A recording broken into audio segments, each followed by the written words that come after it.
I'm currently having a really strange life. Being good just feels so good. And when you're good, you're loved.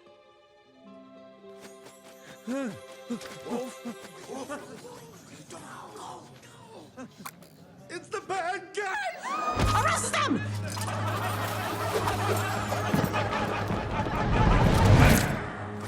They stole the golden dolphin! Come on, you can't prove that. My baby! On your knees, bad guys, with your hands up. Never! We're out of here! So long, suckers!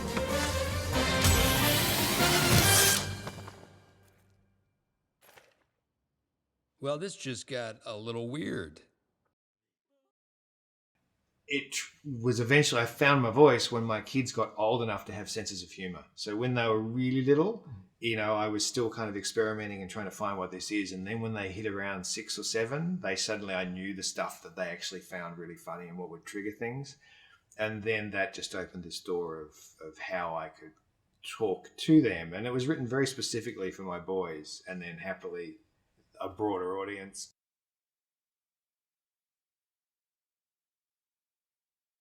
It's something that I was looking my whole life for this, really, and my teenage version of that, which is driven entirely by an obsession, a lifelong, deep obsession with movies and cinema.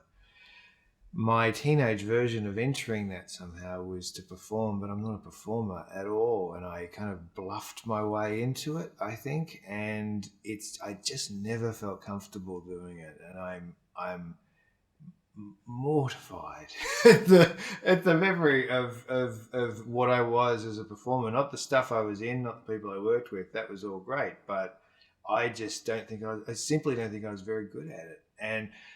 But the impulse was bang on, was to be inside movies somehow, but I just had to find my way to do it. So I went this really long journey then through all kinds of strange places, painting exhibitions and painting picture books and working in advertising and finding some way to put words and pictures together that made sense. And then when I wrote the first Bad Guys book, it just was my eureka moment where I suddenly had a vehicle where I could channel all of that stuff, everything I loved about 70s, 80s Spielberg, everything I loved about Tarantino, everything, all of that stuff, blend it all together, mix it up, and hotwire it for kids.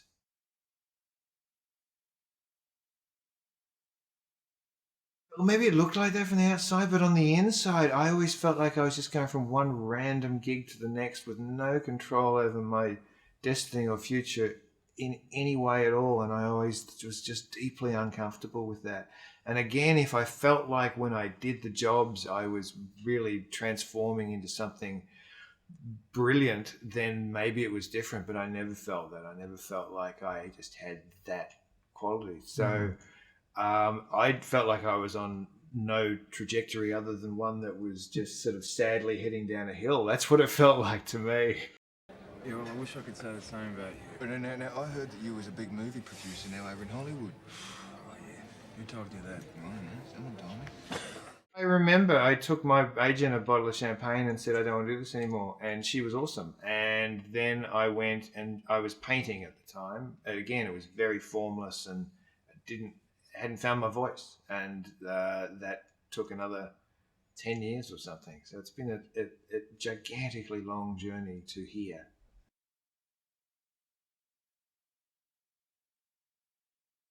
Again, like I mentioned, like in the book series, it's developed into having a kind of almost sort of Lucasfilm-esque character arc for Mr. Snake.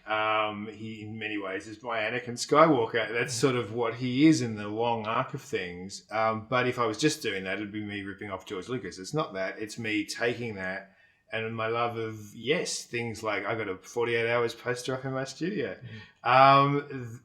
All of those things, again, if you just take little elements of them and mash them up, I think it's probably why I keep mentioning Tarantino, because I love how he does that. And the Beastie Boys are some of my other heroes, because the way they would just take things, cherry pick things like a bowerbird, and then just re-establish things in a new context.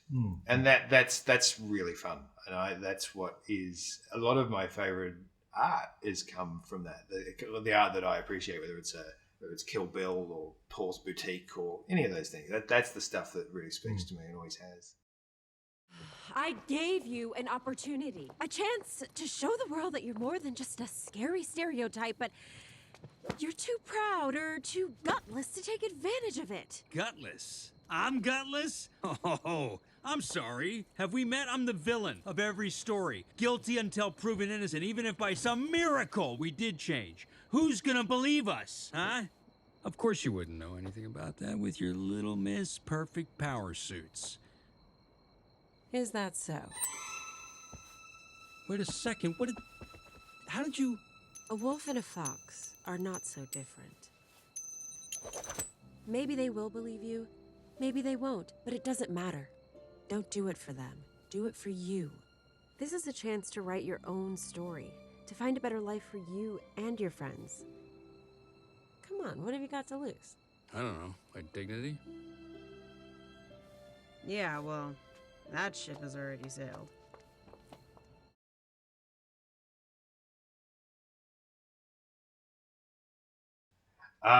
Stuff. Yeah, there's another movie at a studio that I can't mention yet because they haven't announced, but it's a new project of mine that is a book series that is also going to be a movie. And Pig the Pug, my other series for kids. I have something that is... I've been holding him back because I just wanted to get the bad guys out of the gate first. But yes, Pig will be up to things shortly.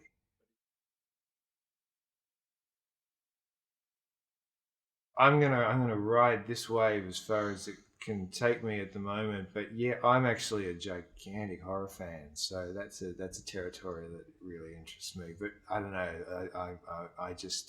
I currently, this is actually true. I'm currently working a 90-hour week. I do 3 books a year, and all the movie stuff combined, I'm absolutely at capacity.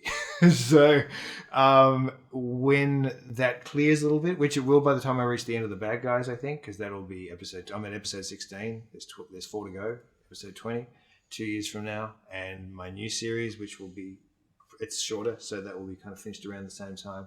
Then the world will be sort of a little more full of time, which, who knows what happens next. But until then, the other thing is it's such a delicious thing to have created a universe and then just get to be inside it. So I think when it is finished in 2 years' time, there'll be an enormous relief that 10 years of really hard work is over. But I think I'll probably have some kind of breakdown as well, because I love it so much, and it'll be so strange to not do it every day, because it's a lot of work. Each episode is 200 pages of story and art, and it's like a comic strip, so it's just, and I do all the art, and the whole thing is, and I try to, every page is the process of trying to make something that is, the kids just can't not turn the page to the next thing. That's the whole idea, is to create a page turner for kids with cliffhangers. And for that age group, it's always actively discouraged for that age group to do books that end in a cliffhanger. It's meant to be wrapped up, and then those characters reboot, and then just have another episode self-contained in each episode, so that you can pick up any old episode and it doesn't matter. This one doesn't allow you to do that. This one wants you to start from the beginning and read all the way through the end, and you have to wait 6 months to find out what happens in the next installment, which goes against all conventional wisdom for this age group. And yet kids are hanging out for that next installment, which is I guess that's the coolest thing that can possibly happen to you, really, as a kid's writer. Hey, you! Get over here. Oh, I know what it is. You're afraid because I'm the big bad wolf, the villain of every story. And this is the crew: Miss Tarantula, Mr. Shark, Mr. Piranha, Mr. Snake. Everyone copy. Copy. Copy. Copy. We're the bad guys. It's crime time, baby. Shark. We need a distraction. Do I get to improvise? Fine, please be subtle. I'm having a baby! Is there a doctor? Or perhaps several security guards that could leave their post and help me? We were never given a chance to be anything more than criminals. But these are the cards we've been dealt, so we might as well play them.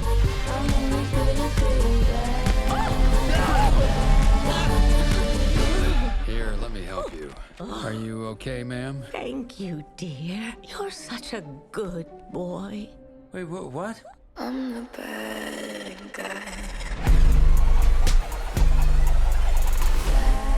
All good, brother? All good, yeah. You ever wonder what it'd be like if the world wasn't scared of us? Never gonna happen. Guys, we're gonna go good. Did you get hit on the head? You villains have an image problem. You need a makeover. So criminal. Well, there goes our street cred. Well, I'm tired of being an outcast. Maybe I don't want to be a... What? A bad guy? You're going to have to choose between your friends or the good life. They're the only friends I have ever had. You have a chance to write your own story. What have you got to lose? I don't know, my dignity? Yeah, well, that ship has already sailed. So you're a tough guy, like you're really rough guy. That is an animal testing lab with helpless guinea pigs. I'll rescue them. You've never volunteered for anything. Oh. Come on, Snake, open up. Relax. These doors are complicated. Are you kidding We're me? supposed to save them, not eat them. Well, I'd say they've gone to a better place. I'm not that type. I'm not that type.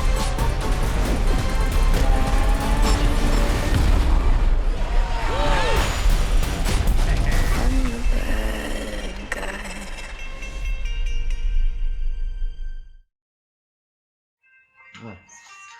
Especially because I write for kids, I'm not thinking about that at all. I'm just thinking about what's the thinking about what's the most awesome thing that could happen.